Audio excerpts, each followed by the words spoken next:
بسم الله الرحمن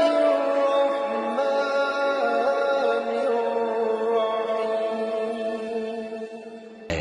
اے نبی صلی اللہ علیہ وآلہ وسلم، اپنے پروردگار کا نام لے کر پڑھو جس نے تمام کائنات کو پیدا کیا، جس نے انسان کو خون کی پھٹکی سے بنایا۔ پڑھو، اور تمہارا پروردگار بڑا کریم ہے، جس نے قلم کے ذریعے سے علم سکھایا اور انسان کو وہ باتیں سکھائیں جن کا اس کو علم نہ تھا، مگر انسان سرکش ہو جاتا ہے اس بنا پر کہ وہ اپنے آپ کو بے نیاز سمجھتا ہے۔ کچھ شک نہیں کہ سب کو تمہارے پروردگار ہی کی طرف لوٹ کر جانا ہے۔ کیا تم نے اس شخص کو دیکھا جو منع کرتا ہے، یعنی ایک بندے کو جب وہ نماز پڑھنے لگتا ہے؟